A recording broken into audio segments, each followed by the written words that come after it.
Good morning. Our planning meeting this morning. Better turn that on. Welcome to our planning meeting this morning. I will confirm that all members of council are here and our clerk is here as well. Start off the meeting. It is 9:30. And I'll do next our territorial land acknowledgement. We respectively acknowledge that the township of Allen-McCalderman is located on the Mississauga Ashaninbeg territory and is the traditional territory of the Mississaugan Ashaninbeg. The township of Allen-McCalderman respectively acknowledges that the Mississauga Nation are the collective stewards and caretakers of these lands and waters in perpetuity, and that they continue to maintain this responsibility to ensure their health and the integrity for generations to come. We'll move on next to the agenda.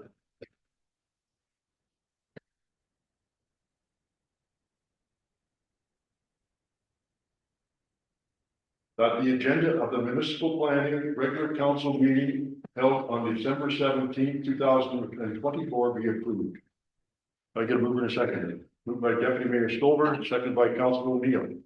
All in favor? That's carried. Disclosure of pecuniary interest or general nature thereof. Seeing none, that'll be duly noted. We're going to move into the Land Division Committee or the Committee of Adjustment. And the prepared resolution is that the Council of the Township of Allen-McCalderman, being the Land Division Committee or Committee of Adjustment, move into the Land Division Committee of Adjustment meeting at 9:32. Do I get a mover and a seconder? Moved by Councilor O'Neill. Member O'Neill. Well, there's no council. Okay. Sorry, you're still councilor until we get over there. And Councilor Ainsworth. All in favor? Motion's carried.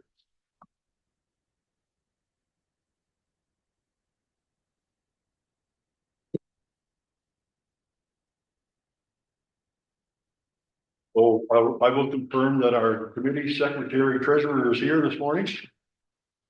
And we'll read the land acknowledgement for this meeting as well. We respectively acknowledge that the township of Allen-McCalderman is located on the Mississauga Ashaninbeg territory and is the traditional territory of the Mississauga Ashaninbeg. The township of Allen-McCalderman respectively acknowledges that the Mississauga Nation are the collective stewards and caretakers of these lands and waters in perpetuity, and that they continue to maintain this responsibility to ensure their health and integrity for generations to come. I'll take a resolution prepared already that the agenda for the Committee of Adjustment / the Land Division Committee meeting held on December 17th, 2024 be approved. Do I get a mover? Moved by committee member Stover and seconded by committee member Ainsworth. All in favor? That motion is carried. Disclosure of pecuniary interest or general nature thereof. Being done, that'll be duly noted. Next, we have the approval of the minutes. And those are the minutes of the Committee of Adjustment Land Division meeting held on November 26, 2024. And the recommendation is that the minutes of the Committee of Adjustment Land Division Committee meeting held on November 26, 2024 be approved. Could I get a mover and a seconder? Moved by Council Member Booth, seconded by Council Member Ainsworth. Any discussion? All in favor? That motion is carried.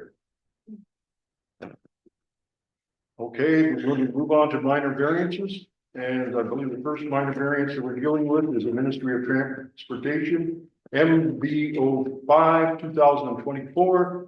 And I'd like Tracy, if you wouldn't mind taking this through this, please. Good morning.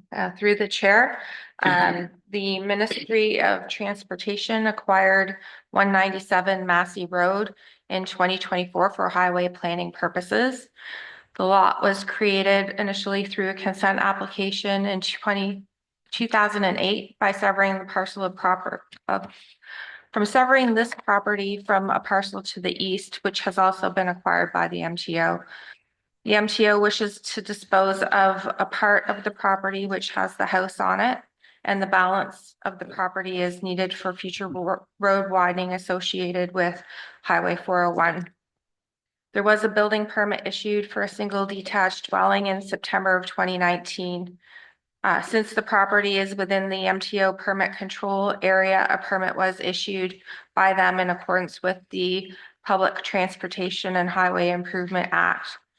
The approval stated that the owner was informed about the future expansion of Highway 401 in the area, including the possible future purchase of the property on the side backing the 401. There was an indication of increased noise levels. The property is an acre and it's located on the south side of Massey Road, north of the 401 and east of Gully Road. As mentioned, there's a single detached dwelling on the site and there are rural residential lots to the east, west, and north.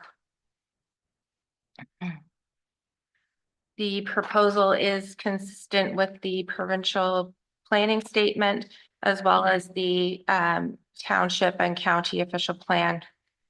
The subject property is currently zoned rural residential. The proposed variant seeks relief from section 7.2.6 of zoning bylaw 19/2019, which requires a rear yard depth of 12 meters. The setback is measured to the deck and the setback to the house is approximately 5.3 meters. Since the deck is more than 1.8 meters above grade, it is not permitted to encroach into the rear yard. Through the expropriation of the part 2 on the reference plan survey, the lot area will be reduced to 0.22 hectares or 0.56 acres. Section 4.12 existing undersized lots permits lots that are lesser in lot area and or frontage created as a result of expropriation. A variance is not required to address the reduced lot area. The application was circulated to departments and agencies for comment. There's no comments or concerns from the public works or building departments or Lower Trent Conservation. Northumberland County also indicated no concerns.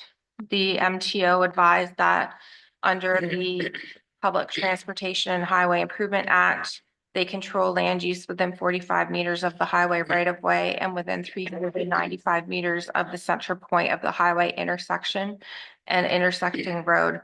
The MTO approvals and permits are required prior to construction and or alteration of any buildings or structures and prior to the issuance of any municipal building permits. The MTO had no concerns with the variance and advised that future development will require approvals and permits. Kawartha Pine Ridge District School Board also had no concerns with the proposal. No comments were received from the balance of the agency circulated. Notice was provided to all property owners within 60 meters and a sign was posted on the property. No public comments have been received to date. The variance is required to address a reduced rear yard setback for the existing single detached dwelling. In reviewing the application, the 4 tests of a minor variance have been considered and it's determined that the variance is minor. Although the reduction from 12 to 1.6 may appear large, the setback to the dwelling is in fact 5.3 meters. The intent of not providing projections for decks over 1.8 meters would be to protect privacy of residents and adjacent residential properties. In this case, the property backs onto the 401. Yard setbacks and depths are intended to provide adequate amenity space. The house has generous side yards of 26 meters and 10.6 meters and front yard depth of 20.3 meter. meters in excess of the minimum requirements of 6 meters to the side yards and 12 meters to the front yard. These yards provide adequate amenity space for the existing dwelling. The variance is desirable and appropriate for the land. The variance will provide compliance with the zoning bylaw, enabling the MTO to dispose of surplus property while retaining lands needed to accommodate the future widening of Highway 401. The general intent of the official plan has been maintained. The policies permit the proposed residential use, and there's recognition for acquiring land for road widening purposes. The general intent of the zoning bylaw is maintained. Rear yard setbacks in residential zones are implemented to provide adequate privacy and amenity space for residential properties. Since the property does not share a rear yard with another residential property, the intent of the provisions are met. The inclusion of regulations acknowledging reduced lot area and frontages in cases of expropriation provides an indication of acceptance. Typically, where lot areas and frontages are reduced, it is assumed that setbacks are also affected. As noted, the proposal maintains the intent of the official plan and the county's official plan and is consistent with the provincial planning statement. Thank you. Thank you for your presentation, Senior Planner. Are there any questions or comments from the council regarding this application? Go ahead. Through you, Mayor. Tracy, so in the past year, we've had some disturbances up there, and I don't know if it makes any difference because it's MTO, but we've had noise studies, we've had archaeological assessments, and we have wetlands and areas of natural interest. So does that matter in this one here, or is it just because it's the highway doing it? Well, in this case, the highway through the road widenings that they would be working on, they'll have to do environmental assessments. They are already doing some archaeological work. And I would expect through that process that they'll also need to look at noise. So because there is that overarching approval requirement that it's not necessary in this case, and the house is pre-existing. So in the cases of other lot creation, we were looking at introducing a sensitive use where this use is already in existence. Okay, thank you. You're welcome. Go ahead, Committee Member O'Neill. Okay. Interesting proposal here in front of us, but do we have any sense of the timelines of when they are going to start the road widening work? No, so there is an overall project. I believe we had circulated some reference documents. So once that is closer, that would be reported on. Thank you. Are there any members of the public that wish to speak to this application? Yes, sir. Please come on to the front and you can.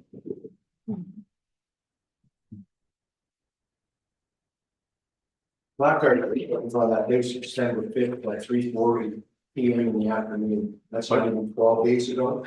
And I'm just wondering, is there a time frame for them to be visible for people? And placards are there at about 3 feet of Williams, so you can't even see them. I walk by there in the morning and never even notice the money pass. So is there a date or a time frame for them placards to be up on the? Thank you. I'll start on the planner. Thank you. In accordance with the Planning Act, the signs have to be posted 10 days in advance of the meeting, and that had been adhered to. We also circulated the residents within 60 meters because of the postal strike. For residents who are within that radius, we did hand deliver those notices. Thank you. Also, if I could ask, is that you're talking, they're running through the noise study? I would expect noise requirements would be addressed through the EA process, yes. Now, if let's say Through the chair, please. oh, through you, my friend. Yes. Okay, if we approve this, or this council approves this variance, and this backyard is 15 feet or whatever it's going to be from this house, if a barrier has to be put up for sale, who's going to be liable for that? Taxpayers of the township or the 401? Good question. Planner Tracy. Through the chair, I would expect that would be a responsibility of the MTO. Is that fact though, like, as a taxpayer, I'd like to know that is a fact. I can't, Yeah. and unless you can. In my experience, if there's a project where there's a study done that identifies requirements, it's up to the agency conducting the work to fulfill those requirements. Even after we approve the building permit for that lot? We're, correct me if I'm wrong, we're not permitting, building permit. No, but one is already permitted to build the house. You already allowed the house to be built there. Yeah, I can't speak to past approvals. The dwelling is already constructed and we're recognizing an existing situation. Again, if I can ask you, the mayor here, if, is this going to be approved before we get the archaeological study done, the sand survey done, and the other question done, or is it going to be postponed until we get these answers? Thank you. Tracy, do you have a comment? Yes, in this situation, the house is already constructed.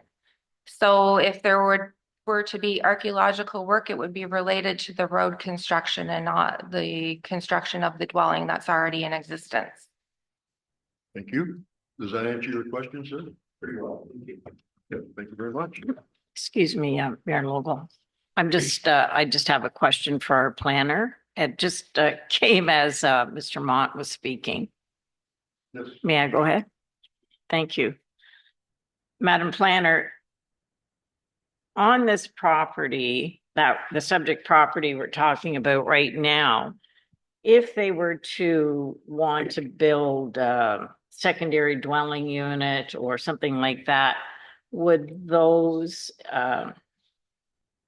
things come into play then where they would have to do a noise study, archaeological studies and that sort of thing? Is that when that would come into play more? Thank you through the chair.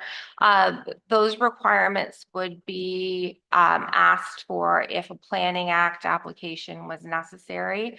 Because the zoning is already on the property as of right to permit the uses, unless they were seeking a variance to accommodate that, we wouldn't have the mechanism to ask for it. Should they come in with an application, it's likely that those items would be asked for. Thank you. Thank you. Thank you. Any other further questions from the public? Is there a representative here from the Ministry of Transportation that wishes to speak? Can we check online?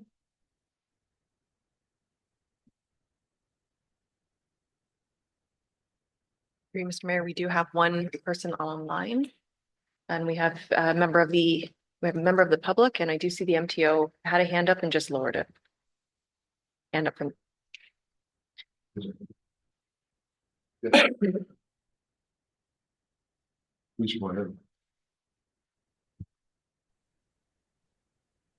Hello, Good morning.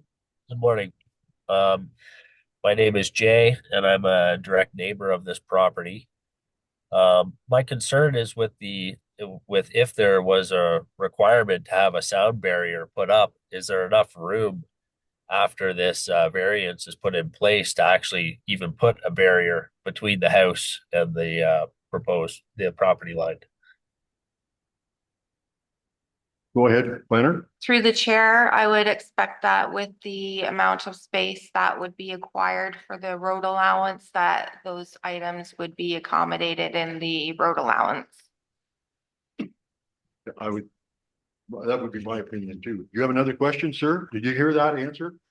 Yes, I heard that answer. Okay. You have another question? No, I don't. Thank you very much. Thank you.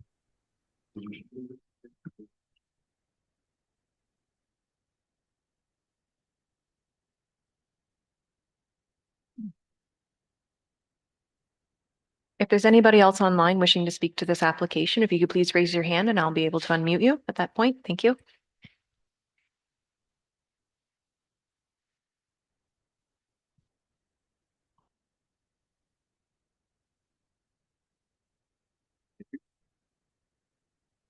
Okay, I'm going to read the resolution. That application MB 052024 by the Ministry of Transportation for a property legally described as part of lot 27, concession 1, being part of 1 on plan 39R14385, geographically in the township of Haldeman, now in the township of Allen, Haldeman, be approved to permit a rear yard depth of 1.6 meters. If I get a mover and a seconder? Moved by Deputy Mayor Stover, seconded by Councillor Booth. Any further discussion? Go ahead. It's a question of process. So we've had some concerns raised about the sound barrier and implications and who might pay. Is that something you would just automatically take and raise with the MTO in your next discussion, or do we need to do something to indicate we'd like that discussed?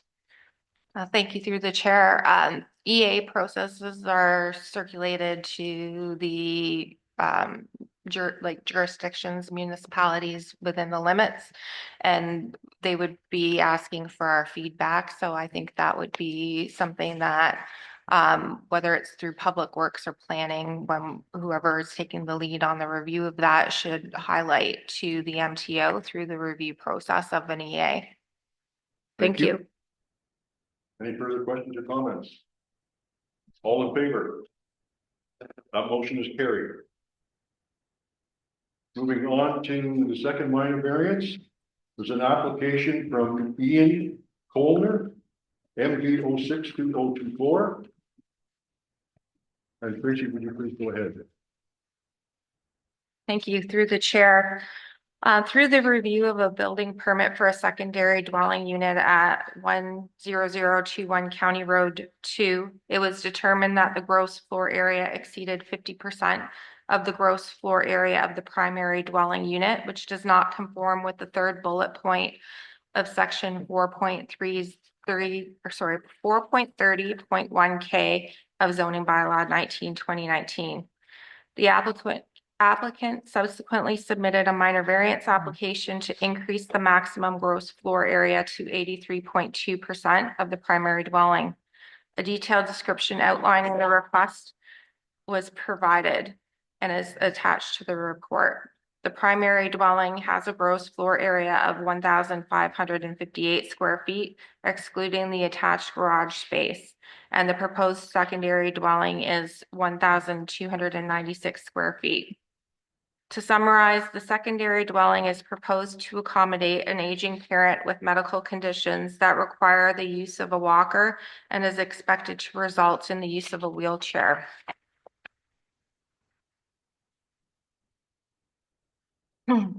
The individual's current housing does not accommodate increased use of the walker or wheelchair.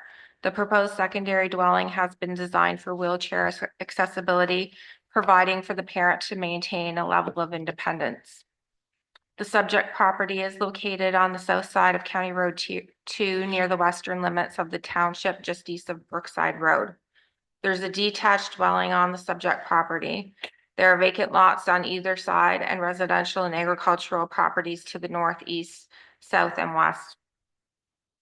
The proposal is consistent with the provincial planning statement and both the county and the township's official plan.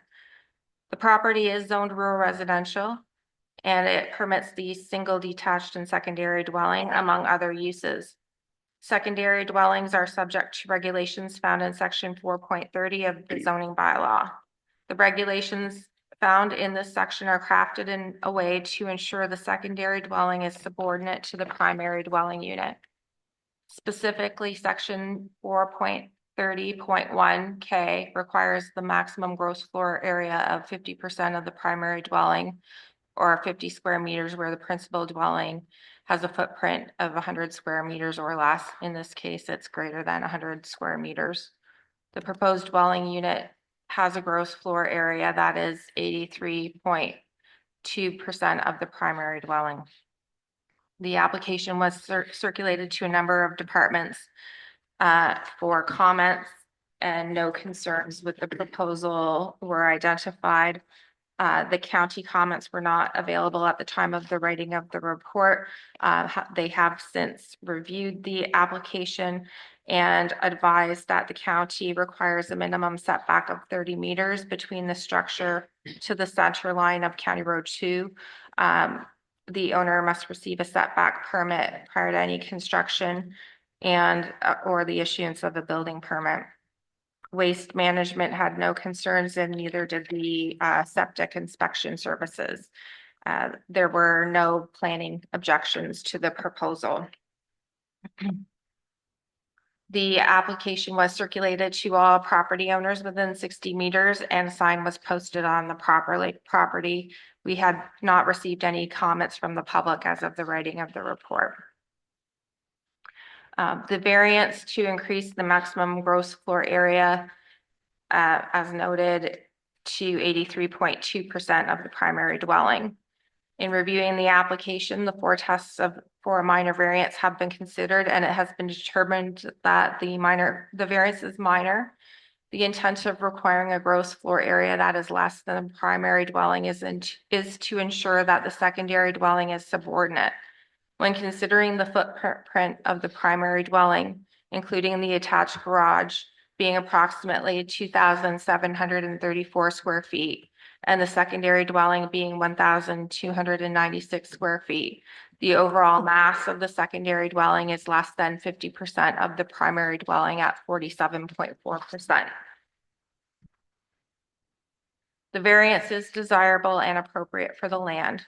The variance will provide housing for a parent who requires accessible living accommodations.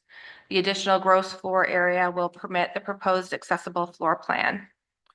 The general intent of the township's official plan has been maintained. The policies permit the proposed residential use and secondary dwelling. The policies do not contain specific direction for zoning regulations relating to gross floor area. The general intent of the zoning bylaw is maintained. The intent on providing regulations relating to the gross floor area is to ensure the secondary dwelling is subordinate to the primary dwelling. Although the gross floor area is 83.2% of the floor area of the primary dwelling, the massing of the building is less than 50%. As noted, the variance maintains the intent of the township's official plan, the county's official plan, and is consistent with the provincial planning statement. Thank you. Thank you, Tracy. Any questions from council members, committee members? Go ahead, committee member O'Neill. I mean, you're recommending that we approve this, so I'm not arguing with that piece of it, but I do have a question about the precedent. We've just had someone here who's worried that one decision sets a precedent in another location. And the general intent of is it the PPS that's driving that the secondary unit is supposed to be 50% or less? Are we setting a precedent here? Thank you. Through the chair, the PPS is a policy document, so it doesn't get into specifics on how to regulate. It doesn't speak to 50%. That would have been an interpretation when the regulations were crafted initially. There's multiple ways to interpret the policies and create regulations accordingly.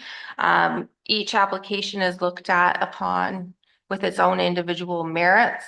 So in this case, we did an analysis of the massing in addition to the review. So if somebody came with an application for a similar request, we would treat it the review in the same way and likely look at the massing. So if the overall scale of the secondary dwelling unit was consistent with the primary, the recommendation may be different. Thank you. Go ahead, committee members. Thank you, Mayor Lobo. To you, Madam Planner. The only comment I would have is that I really like the premise of this. I like the idea of this. And when you look at the whole scale of the property, including the garages, it is less than 50%. Am I reading that right? That's correct. Thank you. Thank you, Mayor Lobo. You mentioned that the county wanted to be 30 feet away from this structure. That's correct. They have a setback requirement, which would have applied to the main dwelling, I expect, when it was originally constructed, and I believe it is greater than the 30-meter setback. So this was not affected? I wouldn't expect so. Okay, thank you. I'm going to open the questions and comments to the public. Anybody here that wants to speak to this?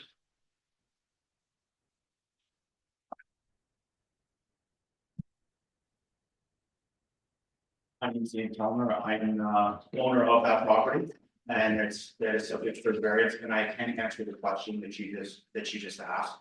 The location through the mayor, the location of where the secondary dwelling will be is actually located at the equal to the rear of the current house that's there. So it's actually going to be set back behind the house a little bit, and so it'll be the front of the secondary dwelling will be even with the rear of the current dwelling.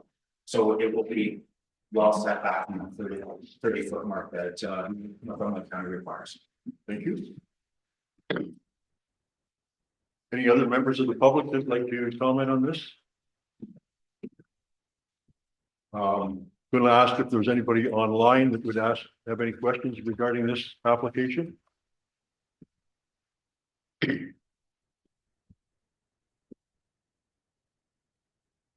Seeing nobody online, I'm going to read the resolution. That application MV 062024 by Ian Colner for a property legally described as part of lot 34, concession 8, part 3, 39R 12517, geographically in the township of Haldeman, now in the township of Allen Haldeman, be approved to permit a maximum gross floor area of 83.2 of the primary dwelling. Could I get a mover and a seconder? Moved by committee member Ainsworth and seconded by committee member Stolberg. Any further discussion?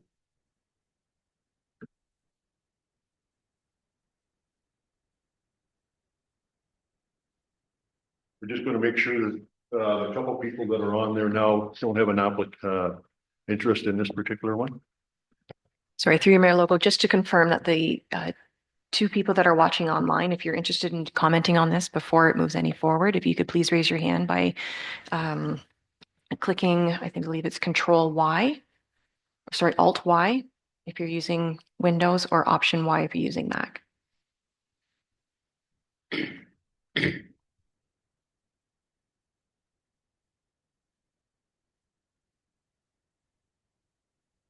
There's nobody who wants to speak to it, so I call the resolution. All in favor? The motion is carried. Thank you. We're going to move on, and we're going to actually go into a different committee meeting. But we'll have to adjourn this one first. So the resolution reads that this committee of adjustment / land division committee meeting held on December the 17th, 2024 be adjourned at 10:03 a.m. Could I get a mover and a seconder? Moved by Mr. Ainsworth and seconded by Ms. O'Neill. Any discussion? All in favor? Motion is carried.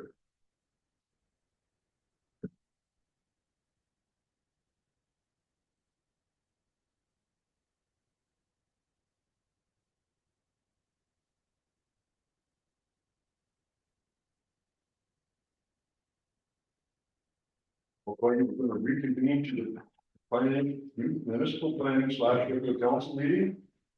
And the resolution reads that the council of the township of Allen Cullen, being a land division committee or committee of adjustment, reconvenes the municipal planning / regular council meeting at 10:04.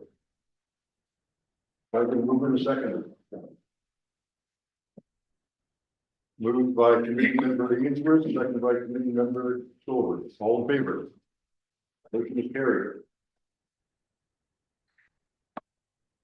And the first report we have this morning is in regard to a request from Rice Lake Estates subdivision, formerly known as Shoe Point subdivision. Thank you. Mr. Planner, please go ahead. Thank you. Through the mayor.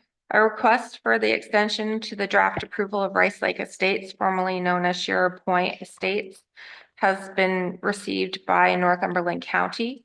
The first phase of the development has been constructed, and there's been an increase in the interest in the development of phase one. In the interest of phase two, since phase one is sold out. In July of 2023, Northumberland County granted an 18-month extension to January 17th, 2025.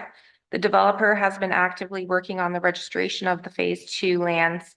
Through the process, it was identified that the zoning applied to the lands through bylaw 9618 was not carried forward in the township's comprehensive zoning bylaw 19/2019 and the previous bylaw 100-2010. An application to amend the zoning bylaw was submitted in April of 24 and is in the review process. Power Holdings is actively pursuing phase two development. Staff and the developer are working to address comments that have arisen through the circulation of the zoning bylaw amendment and the drafting of the subdivision agreement.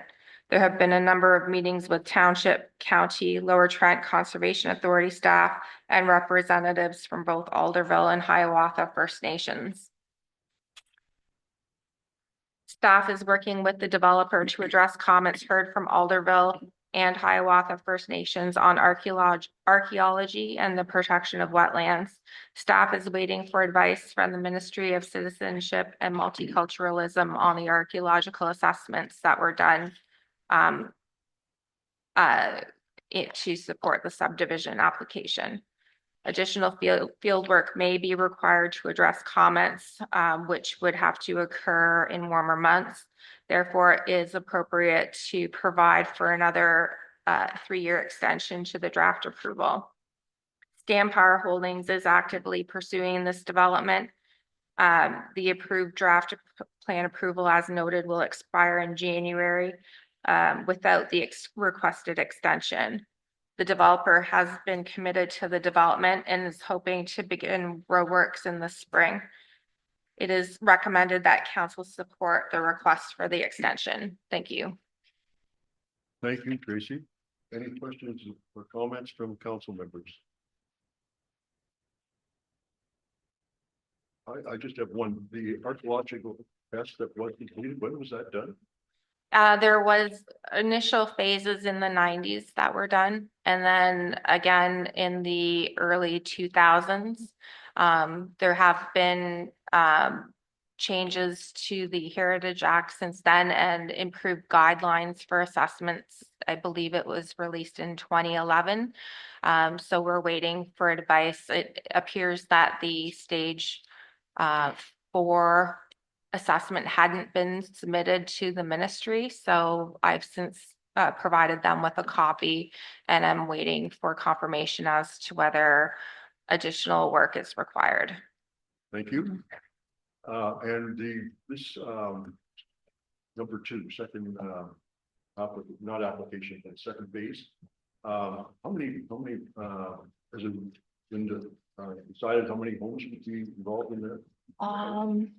I believe it's 21. 21. That's close enough. Yeah.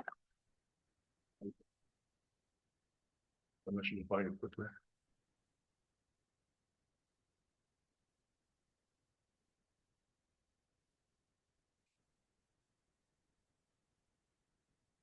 The connection's slow, sorry. Does anybody else have any further questions or comments? Go ahead there, Catherine. Had just another process question. From what I see in front of me, it looks like the residents who had the extra questions have had an opportunity to have some of those addressed through the county. I know when this was before us earlier, there were questions. Yeah, so the through the mayor, the rezoning application is still in process. So because we had a number of residents who were interested, we would advise them when the recommendation report is coming back, and I would expect that the recommendation report will contain a lot of the answers that the residents had. I have also responded back to a number of residents who had questions on specific matters. So I would expect that will be handled through the review process, and I can confirm that there are 21 lots proposed. Thank you. Any other questions or comments? I'll read the resolution.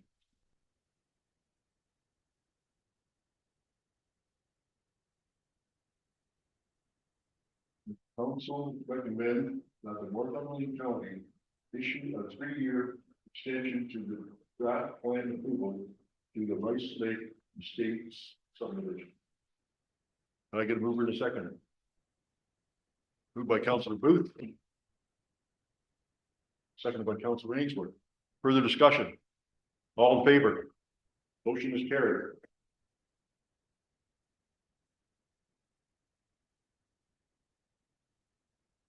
Okay, we have, the next one is 10-1.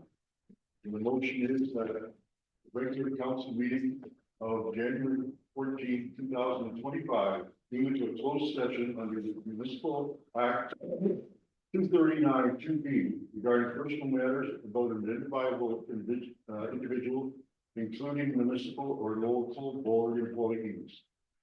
Can I get a mover in a second? Moved by Deputy Mayor Stover, second by Councilor O'Neill. All in favor? Here, we'll have to wait for 5 to 10 minutes before we till everybody clears out. That's a nice way of putting it. You need the washroom if you need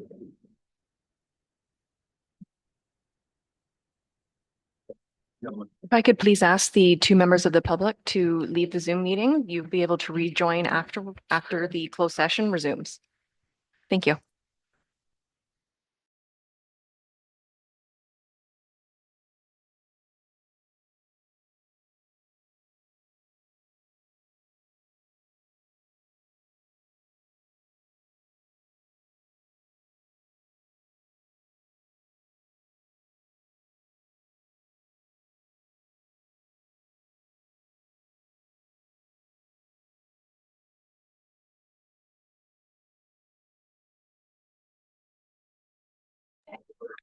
If I could please ask the two members of the public to please leave the Zoom meeting so we can resume our closed session agenda, it'd be greatly appreciated. When the meeting reopens, you'll be able to rejoin after that. Thank you.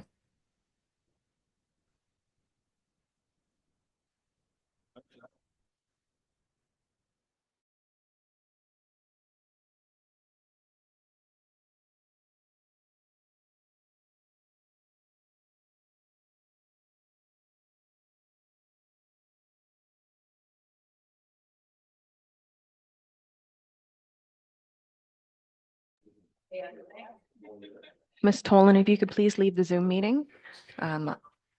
We are currently going into closed session, which is a closed meeting to the public.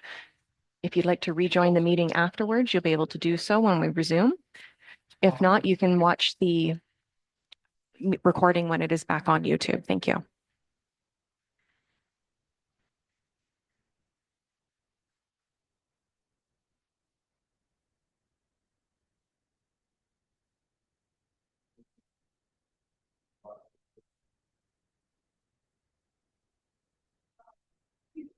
Ms. Tolan, unfortunately, I'm going to have to remove you from the Zoom meeting as we do not have members of the public present for closed sessions. You'll be able to watch the remainder of the proceedings when they are uploaded to YouTube. Thank you.